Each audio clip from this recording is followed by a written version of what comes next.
Hello दोस्तों, मैं आशीष कुमार स्वागत करता हूं आपके अपने यूट्यूब चैनल टारगेट रैंकविल में। देखिए, आरआरबी एलपी की जो वैकेंसी निकली थी उसकी नोटिफिकेशंस की जो लास्ट डेट है आपको आज के इस वीडियो पर बताने वाला हूं। साथ ही आपको सारी चीज़ें ओवरव्यू भी दूंगा, साथ में सारी चीज़ें भी बताऊंगा। एज कितनी मांग रहा है, क्वालिफिकेशंस कितनी है, ये सारी चीज़ें आपको बताने वाला हूँ। किस सेक्टर से कितने आपकी जो कह सकते हैं पोस्ट हैं, ये कितनी निकली हैं।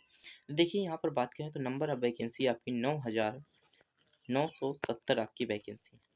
और देखिए ये आपकी अर्थात यहाँ पर सेंट्रल जो आपकी 1/225 की जो आपके अर्थात 2025 की वैकेंसी हैं। और देखिए ओवरव्यू की बात करते हैं तो ओवरव्यू को देख लेते हैं। तो यहाँ पर देखिए रेलवे की तरफ से अर्थात आरआरबी की तरफ से वैकेंसी है असिस्टेंट लोको पायलट की।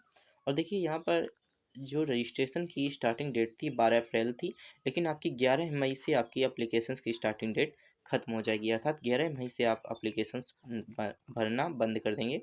अर्थात 11 मई से आप अप्लीकेशंस फॉर्म नहीं फिलअप कर सकते।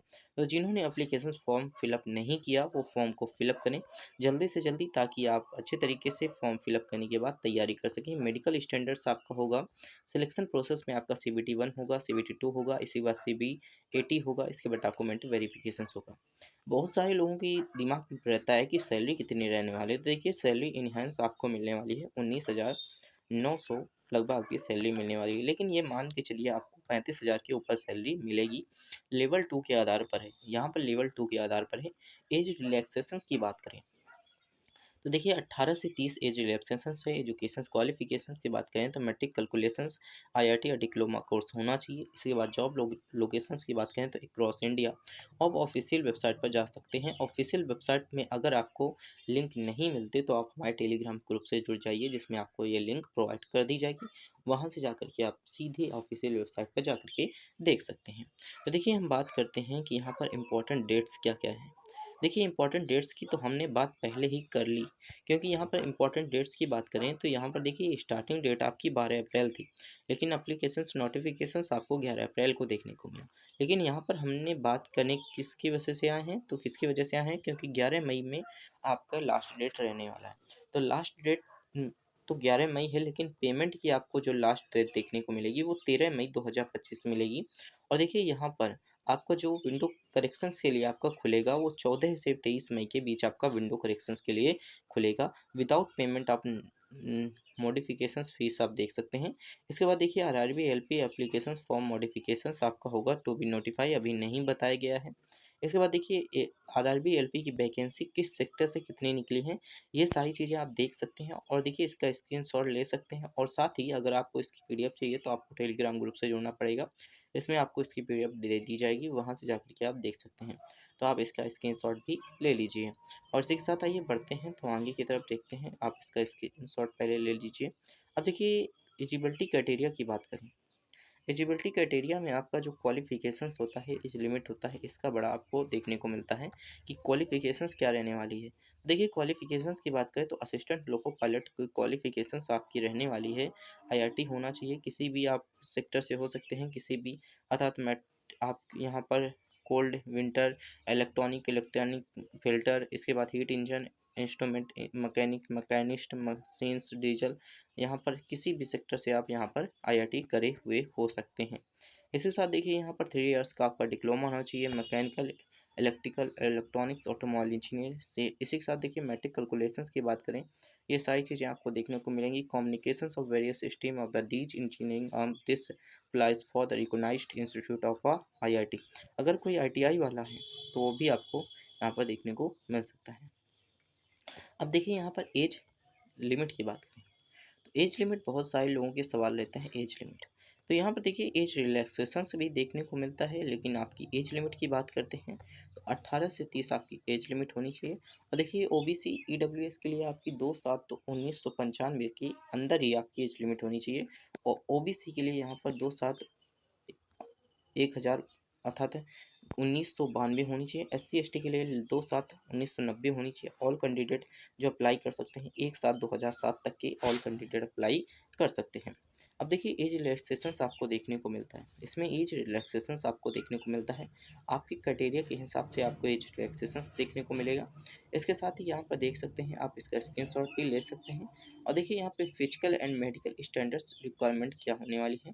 तो आपका मेडिकल होगा, A1 मेडिकल होगा, इसके बाद फिजिकल स्टैंडर्ड्स में आपका फिजिकल फिटनेस को चेक किया जाएगा। इसके बाद विजन स्टैंडर्ड्स आपका होगा, विजन में आपका 6/6 विदाउट ग्लासेस होना चाहिए। इसी के साथ यहाँ पर नियर विजन में 0/6 विदाउट, जो कि आपका ग्लासेस होना चाहिए। Must pass test for the colour revisions, इसी के साथ बाइनरो कलर रिविजन्स, इसी के साथ field of revisions, night visions, इसी के साथ माइक्रोस्कोपिक विजन्स, आपकी ये सारी चीज़ें आपकी अच्छी होनी चाहिए। इसी के साथ देखिए सिलेक्शन प्रोसेस क्या रहने वाला है। तो सिलेक्शन प्रोसेस में आपका 5 स्टेप पे सिलेक्शन प्रोसेस होगा, जिसमें आपका CBT 1 होगा, CBT 2 होगा, इसके बाद CBAT होगा अर्थात कंप्यूटर बेसिक एप्टीट्यूड टेस्ट होगा, डॉक्यूमेंट वेरिफिकेशंस होगा, मेडिकल एग्जामिनेशंस होगा, ये सारी चीज़ें आपकी रहने वाली हैं। अब हम आइए बात कर लेते हैं एप्लीकेशन फ़ीस क्या रहने वाली है। तो एप्लीकेशन फ़ीस की जो कैंडिडेट अप्लाई कर सकता है, वो एप्लीकेशन फ़ीस आपकी यहाँ पर बात करते हैं। देखिए एप्लीकेशन फ़ीस में SC ST और जो कैंडिडेट हैं यहाँ पर सारे कैंडिडेट जो आपके हैं वो SC ST को छोड़ कर के 500 उनकी फ़ीस है, लेकिन SC ST की 250 फ़ीस रखी गई है। अब देखिए यहाँ पर एग्ज़ाम पैटर्न्स की बात करें, तो एग्ज़ाम पैटर्न्स में आपका CBT 1 होगा, CBT 2 होगा, CBAT होगा, डॉक्यूमेंट वेरिफिकेशंस होगा। इसमें आपकी देखिए यहाँ पर बात की गई है कि यहाँ पर CBT 1 में आपके लगभग 75 मार्क्स के क्वेश्चन आएंगे, 60 मिनट का समय मिलेगा, जिसमें आपको यहाँ पर 75 क्वेश्चंस करने होंगे CBT 1 में। और इसमें नेगेटिव मार्किंग 1/3 नेगेटिव मार्किंग होगी, अर्थात एक मार्क में आपके अगर एक क्वेश्चन गलत है तो 1/3 आपके मार्क्स कटेंगे। इसके बाद देखिए यहाँ पर आपका पास आउट होने के लिए अर्थात परसेंटेज आपका कितना होना चाहिए, तो OBC के लिए 30 होना चाहिए, UR और EWS के लिए 40, SC ST के लिए आपका 30 और 25 होना चाहिए। और देखिए यहाँ पर एक नोट दिया हुआ है कि जो कैंडिडेट है वो क्लियर द CBT 1 तो सिलेक्टेड CBT 2 के लिए। अब CBT 2 का जो आपका है वो 15 टाइम्स वैकेंसीज फॉर द यहाँ पर आपको दियर मेरिट टू CBT 1।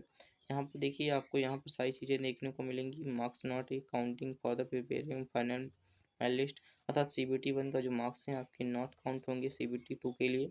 तो देखिए CBT 2 में क्या क्या होने वाला है। तो CBT 2 में 2 घंटे का समय मिलेगा, इसमें आपको 2 घंटे 30 मिनट का समय मिलेगा। इसमें आपको CBT 2 के क्वेश्चंस आपको दिए जाएंगे। यहाँ पर देखिए CBT 2 में आपका general science, reasoning, general intelligent, mathematics, general awareness और करंट अफेयर्स के क्वेश्चंस आपको देखने को मिलेंगे। ट्रेड बाई आपके क्वेश्चंस कुछ देखने को मिल सकते हैं। तो इस प्रकार से देख सकते हैं सिलेक्शन में आपका क्वेश्चंस किस तरीके से रहने वाला है। देखिए यहाँ पर मैथमेटिक्स से general intelligent, reasoning, general science 100 questions होंगे, 100 मार्क्स के, 90 मिनट का समय मिलेगा। और देखिए पार्ट नंबर बी, देखिए पार्ट नंबर बी तो रिलेटेड ट्रेड से आपके 75 क्वेश्चन होंगे, 75 आपके मार्क्स होंगे, 60 मिनट का समय मिलेगा, टोटल 175 2 घंटे 30 मिनट का आपको समय दिया जाएगा। और यहाँ पर नेगेटिव मार्किंग 1/3 देखने को मिलेगा।